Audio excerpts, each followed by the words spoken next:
حضرت ابو عثمان رضی اللہ تعالیٰ عنہ فرماتے ہیں کہ میں ایک سفر میں حضرت سلمان فارسی رضی اللہ تعالیٰ عنہ کے ہمراہ تھا، تو راستے میں ایک درخت آیا، پت جھڑ کا موسم تھا، تو ایک شاخ تھی جس پر زرد پتے تھے۔ اس خشک شاخ کو حضرت سلمان فارسی نے پکڑا اور جنبش دی، جتنے پتے تھے گر گئے۔ تو حضرت سلمان فارسی نے مجھ سے پوچھا کہ تم نے مجھے پوچھا نہیں اے ابو عثمان کہ میں نے یہ کیوں کیا ہے؟ تو میں نے کہا جی آپ بتا دیجئے کہ آپ نے ایسا کیوں کیا ہے۔ تو کہا ایک دن میں حضور کے ساتھ تھا، سفر کا عالم تھا، راستے میں ایسے ہی ایک درخت آیا، تو حضور نے اس کی شاخ پکڑی اور اس کو جنبش دی، جو زرد پتے تھے وہ گر گئے۔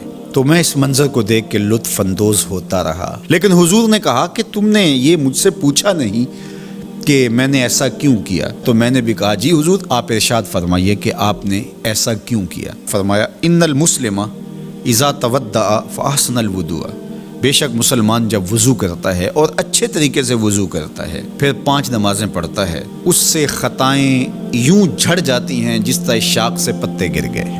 اللہ اکبر، کوئی ایک پتا بھی نہیں بچا، اور اس کے لیے کوئی بہت زیادہ جھٹکا دینے کی ضرورت بھی نہیں ہوئی، تھوڑی سی جنبش دی اور سارے پتے گر گئے۔ تو کہا اس کے بدن سے گناہ یوں جھڑ جاتے ہیں اور اس کا بدن گناہوں سے پاک ہو جاتا ہے جس طرح شاخ ان پتوں سے خالی ہو گئی۔ تو جب کوئی شخص نماز کے لیے کھڑا ہو تو اس کے گناہ مٹا دیے جاتے ہیں اور بندہ ستھرا ہو جاتا ہے، بندہ پاک اور صاف ہو جاتا ہے۔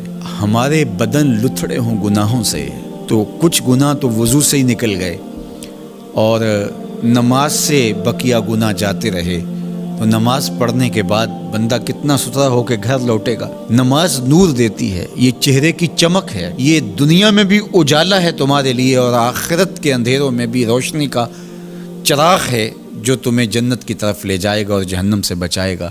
تو اس لیے 5 گانا نماز شعار زندگی بنانے والے اس دنیا میں خوبصورت زندگی گزارتے ہیں، اور میرے اور آپ کے آقا و مولا نماز کے لیے بے چین رہتے تھے۔ جب نماز کا وقت ہوتا تو حضرت بلال حبشی جو کہ حضور کے مؤذن ہیں، ان کو حضور سے جو حکم ملتا اس حکم نامے کے خوبصورت الفاظ دیکھیے۔ حضور فرماتے ارحنا یا بلال، بلال اٹھو اور ہمارے دل کو راحت پہنچا دو۔ اور وہ سمجھتے اس کا مطلب کیا ہے، اذان پکارنی ہے اور نماز کا وقت آئے اور حضور مصلی پہ کھڑے ہوں اور حضور کے دل کو قرار پہنچے۔ آقا کریم علیہ السلام کا ایک فرمان بچے کو یاد ہے، حضور علیہ السلام نے ارشاد فرمایا کہ جعلت قرۃ عینی فی الصلاۃ، میری آنکھوں کی ٹھنڈک نماز بنائی گئی۔ تو یہ نماز کے ساتھ حضور کا رشتہ ہے، نماز کے ساتھ حضور علیہ السلام کا تعلق قلب ہے، اور وہ محبت اتنی بڑی ہوئی ہے، اتنی فراواں ہے کہ حضور کی آنکھوں کو ٹھنڈک ہی اس لیے پہنچتی ہے۔ تو نماز کے ساتھ محبت، نماز کی ادائیگی کے لیے کوشش، نماز کے لیے مسجد کی حاضری، گھروں کے اندر نمازوں کا ادا کرنا، نماز کے لیے دن کے اجالے، نماز کے لیے رات کی تنہائیاں، نماز کے لیے تہجد کے سجدے، فرض اور نفل نمازیں، سنن اور مستحبات کے لیے دن رات کوشش، یہ اہل ایمان کا طریقہ اور انداز رہا، اور ہمیں اس کا حکم دیا گیا وَأَقِیمُوا الصَّلَاةَ وَلَا تَکُونُوا مِنَ الْمُشْرِکِینَ، نماز قائم کرو، مشرکین میں سے نہ ہو جاؤ۔ تو مطلب کیا ہوا کہ نماز قائم نہ کرنا، نماز نہ پڑھنا، یہ طریقہ مشرکین ہے۔